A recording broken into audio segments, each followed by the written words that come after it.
think we are. Boom, we're live, we're on. All right, boys, look, thank you both very much for coming on and doing our little chat room. Do you want to just like tell the viewers like who you are, what you're doing, where you come from? Yep. Where did you go? Go on. You go first, bro, or do you want me to? Yeah, go on, Rich. After you, mate. My name's Richard from RTS Fitness. I've been a PT for 6 years now. I think I've come from a background of sort of martial arts, traditionally Japanese jiu-jitsu, also played cricket to a fairly decent level, and took up PTing when I was 19. So and it's just progressed me to sort of onto where I am now. So yeah, you're based in St Albans, yeah? I am based in St Albans, yes. Yeah. What about you, Ollie? So so I'm a professional boxer, now 10-0, and basically off the back of that, I wanted to have a job that complemented that. That's something I loved. Obviously, I tried building jobs and stuff like that, and I didn't really enjoy it. My love was with boxing anyway, and like I always had the dream of becoming champion. So I needed a job that sort of complemented my training, and I love training people, and I love the fitness industry.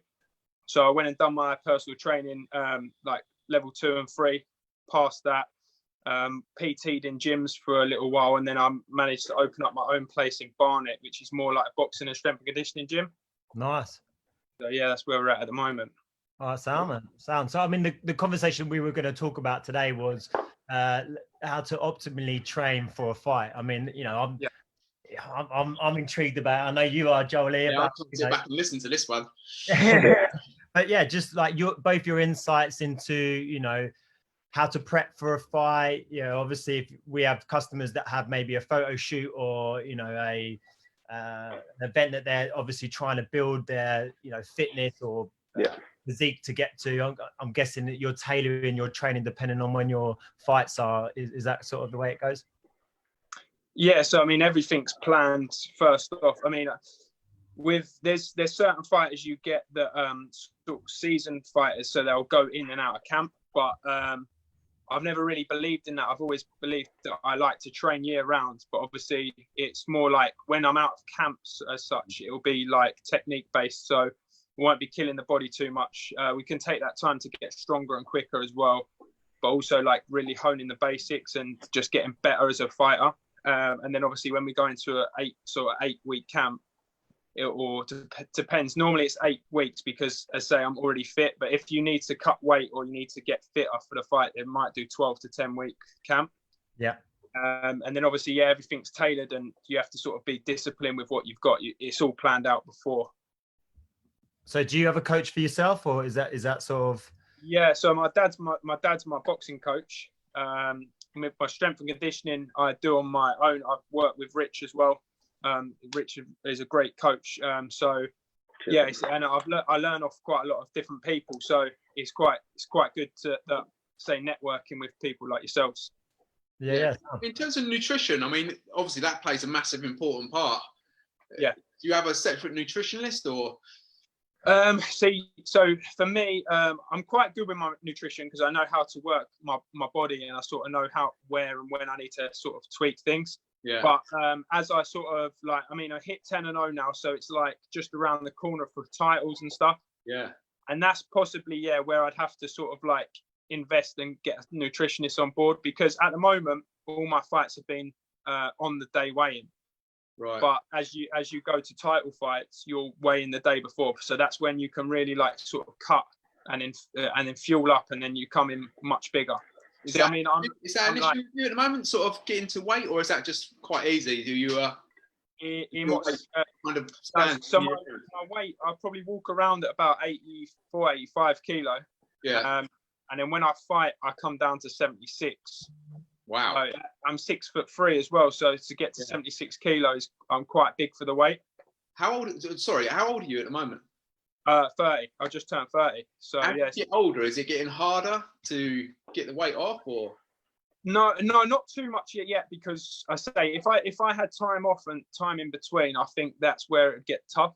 But where I'm sort of training, I try and keep my weight no more than sort of I try and stay about 82 kilo, because naturally I'll get down to 76 for titles, but like I could box at 79 kilo, which is light heavyweight. That's more my natural weight.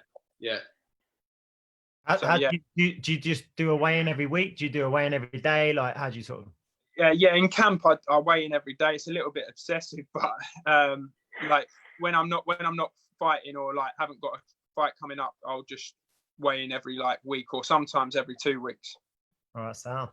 Richard, what about like certain training protocols or methods that you might use for a fighter? Like, is it purely, hypertrophy training? Are you going into more, 1RMs? Is that sort of, what sort of, how do you play it? Usually I like implementing the conjugate system, and I find that works quite well. And a number of other sort of strength coaches sort of revolve and sort of revert to that more so. So you have what is that?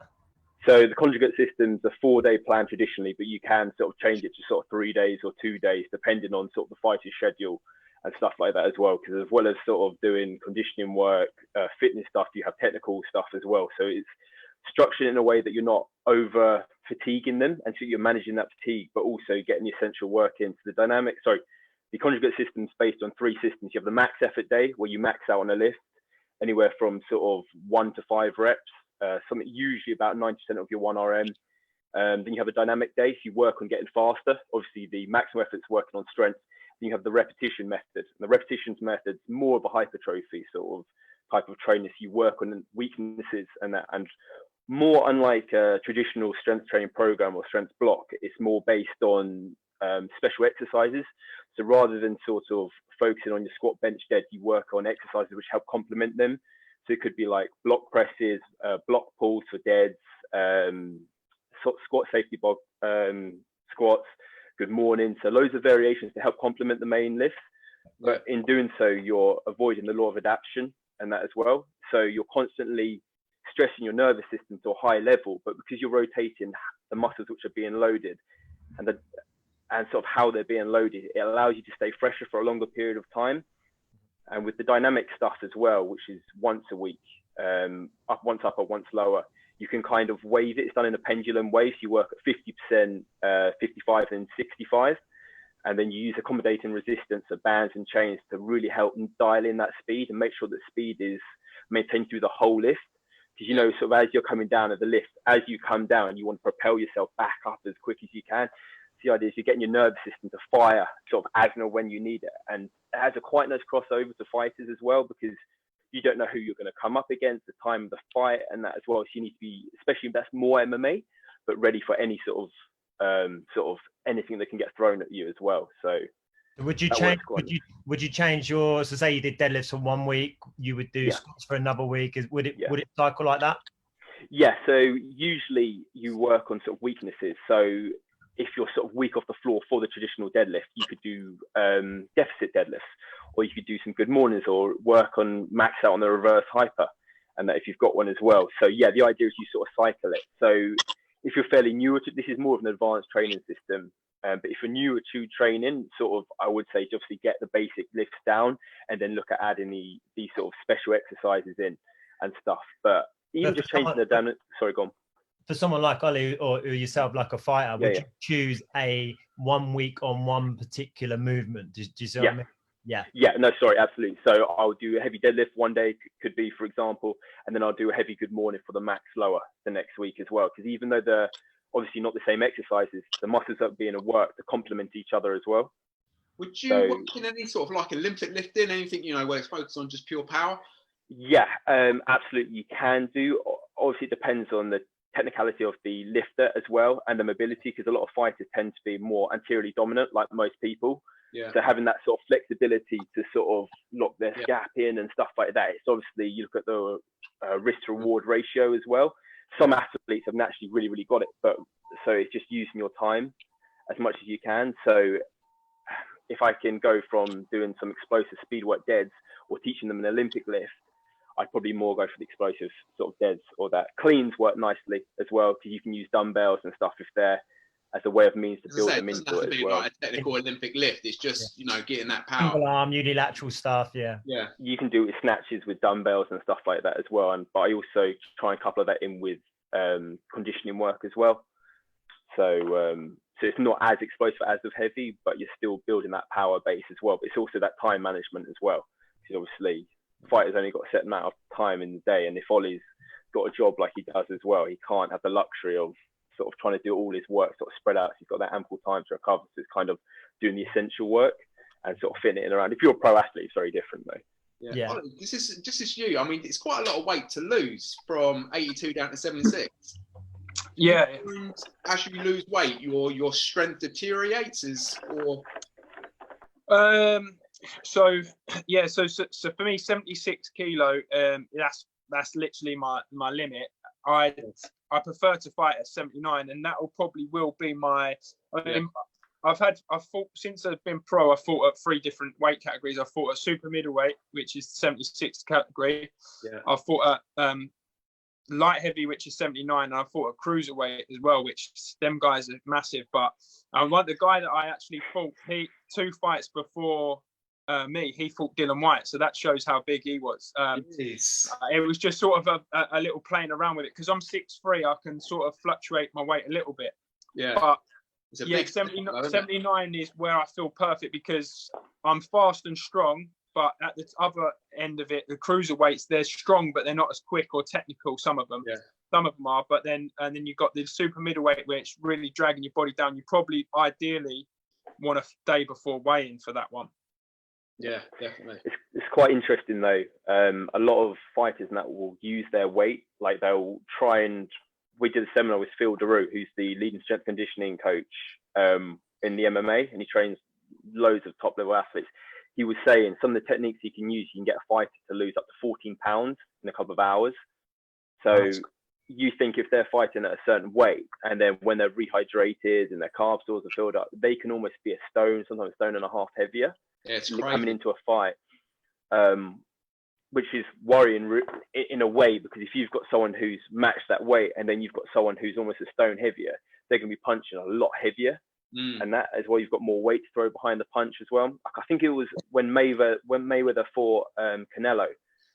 Canelo was like 9-10 pounds heavier than him on the night of the fight. It was insane.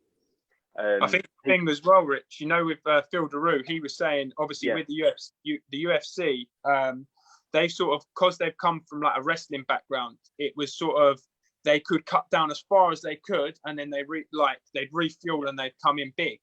But obviously it's got a little bit more dangerous now that you can punch each other in the head. That's why boxing, they sort of don't like it, because obviously you've got 12 rounds of getting hit in the head. And obviously, as you know, when you're dehydrated, that fluid around the brain, it just shrinks down. And that's where sort of injuries come in. So for me personally, I'd rather be at a more comfortable weight and healthy and safe than I would try to cut. A question. I read somewhere that, the brain clots, it was due to dehydration of going into a fight, that so many like middleweights and cruiserweights get this, but there's not a case in heavyweight. Is that true? That I read? Because heavyweights sort of, they come in, they can eat what they want, they can stay at their weight. So that's the reason there's not that. You'd think they get heavier, so it'd be more, but it is just due down to dehydration, isn't it, and the fluid around the brain. Most injuries in boxing come from weight cut and being drained at the weight, sort of thing. So that's why it is such a. I mean, the Boxing Board of Control, they're really strict on it. If they find out anyone sort of like taking shortcuts, like for instance, if you'll get caught in a sauna, then you'll get kicked out of the fight. UFC, they allow that, but the Boxing Board of Control won't allow you to go in a sauna. I mean, to lose weight. If you're weighed the day before and then you suddenly put on like 9-10 pounds, questions are going to be asked, surely. You suddenly rehydrated and. They can look into it. So that's why, I mean, I try not to put, when I fight though, once I've weighed in, I don't really put too much back on. But as I say, I've never done a weigh day before weigh-in. I don't put too much on, because if I weigh in the morning, I don't want to feel sluggish in the ring. How have you managed that? Is that just purely through good nutrition all year round? I mean, I've got a few mates that are in fighting, but they just seem to be training all the time. There's no let up. They're running, their cardio's high. Is that is that still you? Is that something that I have to go out for my 10-mile run or whatever it is? Or You know, Yeah, so I mean, today, after today, I've got to go running tonight. But it's more like it's quite enjoyable when it's not in a camp, because you can sort of like tweak things a little bit. So like and you're taking things easy. Like, so tonight I don't need to hit a hard run. I'll probably just go for a 5K just to get some like miles in, and just to keep on top of my road work, really, because I think that's one thing a lot of fighters neglect when they come out of a fight. They like the boxing, they like the lifting the weights, but not many like running. I'm the same. That's my least enjoyable thing. I do it just purely out of discipline of having to do it. A lot of people. Yeah, but it's not something I enjoy. Do you do it more as a sort of a meditative sort of strategy to your regime? You know, because you know, us hitting the gym every night, your body aches a little bit. For you to go out for a 5K run, or you know, like a ride or whatever you're going to do, like it's kind of a, not saying I go out for a run, but that level of sort of just that getting your head into a certain, you know, state. As I was on a chat on Thursday about that state of mind of just kind of clearing the head and being in the moment and just, you know, listening to what the body's telling you to do. Yeah, of course. It's quite nice sometimes to just get out on the road and just like put the headphones in or something, like either listen to a podcast or some music. And sometimes it's quite a good learning thing as well, because if I've got like sort of a strength conditioning podcast I want to listen to, or a boxing podcast, I just whack it in. You just get it done, and then obviously after you feel good. I feel like before you always like don't want to go, like, but as soon as you get out there and get it done, yeah, you're happy it's done. So it's just about staying disciplined with it, I think, with running. Rich, what about different types of martial arts, like combining them? So Ollie doing not just boxing, but, you know, is there other things that would benefit him from, like jiu-jitsu, or, you know, are there any other sort of disciplines that would complement his fight? Even though I practice traditional Japanese jiu-jitsu, BJJ is a great sport for overall flexibility, strength, conditioning. It just seems to hit everything, and there's a reason lots of athletes are going into it as well. Another big thing for sort of boxes, like, and which I like to use, is sort of like when I was training for my Dan grade, was doing a lot of grip strength work, and BJJ encompasses that in a way that's fun, it's interactive, and it gets you doing something different, but as well as learning a different sport. I think the thing is, as you said, it's a bit like the running. If you can encompass something that you're enjoying, you're more likely to do it and stick to it. I mean, Ollie's very disciplined. That's not really an issue. But I think it depends on the fighter itself. I am awful. Like, I really can't stand running. So I would find other ways in order to get my cardio in. My system's more of a self-defense system. So whereas Ollie has to plan for a 12-round fight, mine could be over in 4 seconds if I get pulled up on the street or something. Not that I would often, or like at all, but my whole idea of training and what was drilled into me was, you've got to go as hard, as fast as you can, for which could be for like 5 seconds to like 5 to 10 minutes. So doing sort of runs of like 45 minutes wasn't really something I saw a massive amount of benefit doing, especially if I didn't like it. So yeah, I think it depends on the sport itself as well. If you're into MMA, yeah, as well, you need to get that sort of that time under you as well, but not more than 45 minutes. No. I think it just beats you up too much. There's a lot on your joints and stuff like that as well, and your time could be used better elsewhere, I find, as well. So Ollie, what do you feel about? So you got kiddies, yeah? Kids. Yeah, you got kids, yeah. Yeah, 2 girls. Yeah. What about them getting involved in fighting and martial arts and, you know, that sort of stuff? Is that something that you encourage to do? Yeah, well, I mean, one of them's like, she's going to be 4 in July. Like, obviously through the lockdown, I had pads at home and I was taking the movies on the pads and stuff. And then the little one wanted to have a go, so I ordered her some gloves on Amazon, and she's actually likes it. She's enjoying it. So I said to her, look, when it's over, we do kids class, like kids boxing classes at the gym and stuff. She's a little bit young. They normally start 5, 6, but I said to her, I'll take her down there and she could do it. I'd like her to learn it as a self-defense thing, and also like for fitness, because she'll always have something that she like. Hopefully if she enjoys it, it's a great way of getting fit and keeping toned. So that's one thing. But competing, I probably wouldn't want her to compete. Yeah, we've got good discipline as well with the kids. What about your boys, Jolie? Oh man, they'd love it. They'd love it. I have to bring them down. I've got a chat next Monday with a guy who does Brazilian jiu-jitsu, and nice. his philosophy. And if you watch it next week, I'm intrigued to see what he's got to say.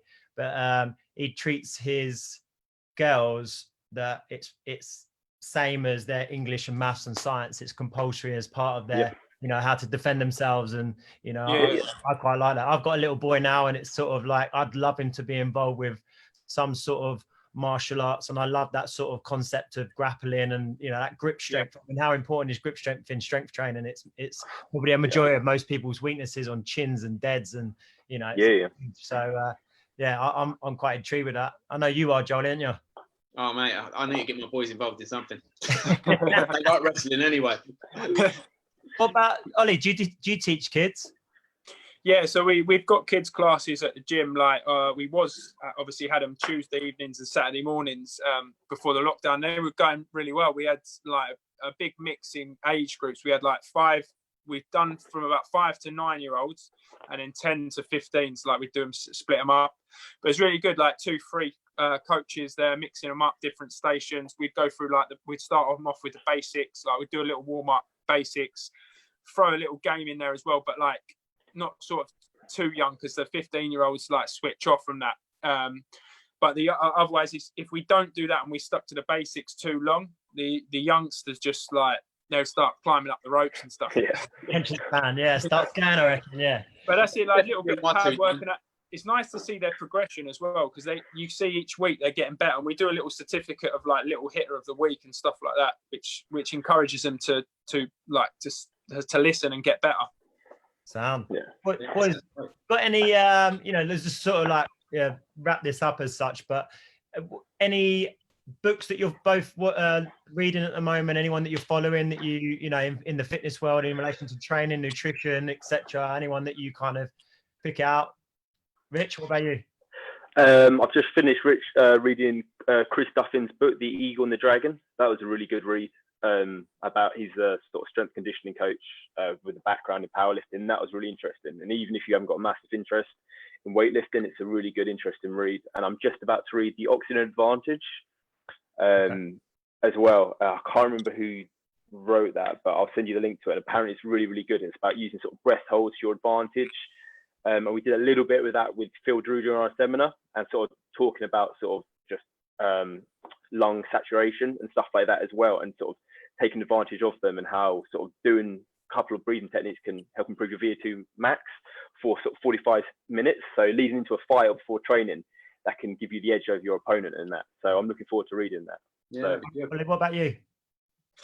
For me, my 2 favourite strength conditioning coaches, I'd say one is Phil Drew and Joe DeFranco as well. He's quality. And the read I've got at the moment, that's the read I'm on at the moment, Money Mayweather book. Cool. And I've just finished, I finished Ant Middleton from the SAS guy. I've finished his second book as well. They were quite good. Sound. You've been listening to a lot of the Wim Hof stuff, haven't you, Jolie? Wim Hof? Yeah, I mean, everything seems to be like breathing techniques at the moment, and then variations of. So I'm reading Why We Sleep at the moment. That seems quite good. But, you know, that we don't with kids, is that what you're saying? I'll borrow that one. Yeah. You'll be there soon, mate. It puts me to sleep. I don't know about that, mate. Yeah, you'll be there soon, mate. You can't live like that. Look, boys, where can people find you? You know, emails, you know, all that sort of stuff. Well, where's your gyms? Yeah, go on, Rich. After you, mate. So I'm based in St Albans. My sort of emails richarddstunt@gmail.com, and just Facebook at RTS Fitness, and same with Twitter and Instagram as well. Sound. For me, Instagram's probably best way for me. I'm Ollie Pattison, Ollie Punch Perfect Pattison on Facebook and Instagram, and my gym's Box Sport London. That's based in Barnet. Cool. Sound. All right, boys. Look, I appreciate your time. I know you do some chats now and again, so maybe we can come on one of your chats and see. Yeah. See what we go through. But mate, I appreciate it. I appreciate your time and doing this for us. Thanks very much. Yeah, thanks for having us, guys. Keep in touch, yeah, that sounds good. Take care.